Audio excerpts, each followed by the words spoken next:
Isinagawa ang Green Rice Action Rally sa Magsaysay Park, Cagayan de Oro City bilang matinding panawagan sa mga nasa kapangyarihan ng agarang ibalik sa bansa ang dating Pangulong Duterte na itinuring ng marami bilang simbolo ng pagbabago at pag-unlad sa bansa. Si Hana Torres magbabalita live. Hana, magandang gabi.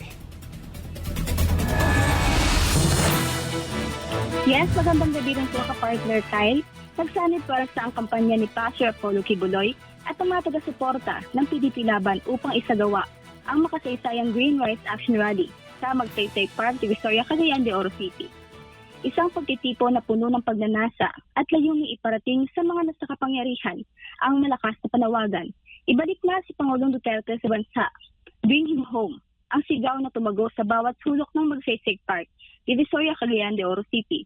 Sa kabila ng magulong kalakaran ng politika, ang bansa ay nagkaisa sa pagbibigay boses sa kanilang protesta laban sa mga inhustisyang patuloy na nararanasan ng mga tunay na nation builders ng Pilipinas.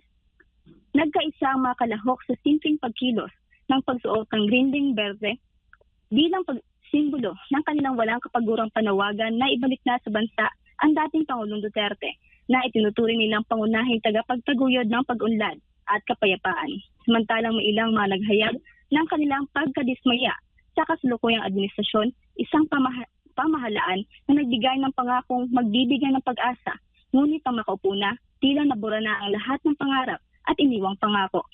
Kasama sa mga makulay na pagtitipon, ang mga kapatid natin mula sa Sharif Alawi Hamaa, mga taga-suporta ni Pangulong Duterte mula sa Santa Cruz, Taguluan, mga hindi nagpatinag sa kanilang pag-asa at layunin na magsanib puwersa upang ipakita ang kanilang matibay na suporta.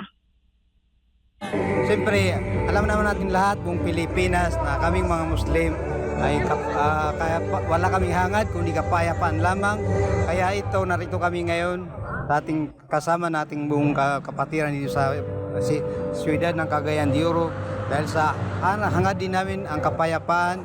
Kaya nakikibahagi kami basta kapayapaan, walang gagawin ang Muslim kundi sumali. Napakalaki yung pagbagay naman na sobrang napakalaki ng PDP Laban, ng partido ng PDP Laban na Tatay Digong.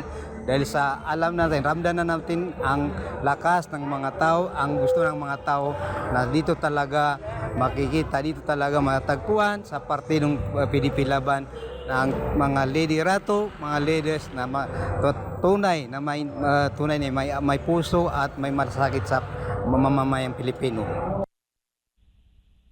Magkakaiba man ng paniniwala sa relihiyon, ang lahat ay nagkaisa sa pagbibigay ng kanilang panalangin sa Panginoon na mabalik na si Tatay Digong sa bansa habang nagsasagawa ng candlelighting. Anila, naniniwala silang walang imposible sa Diyos at hindi niya pababayaan ang ating bansa.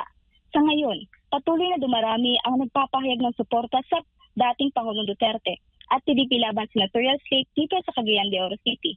Mula rito sa Magsaysay Park, Divisoria, Cagayan de Oro City, Hana Torres ang iyong citizen correspondent nag-uulat para sa Diyos at sa Pilipinas kong mahal.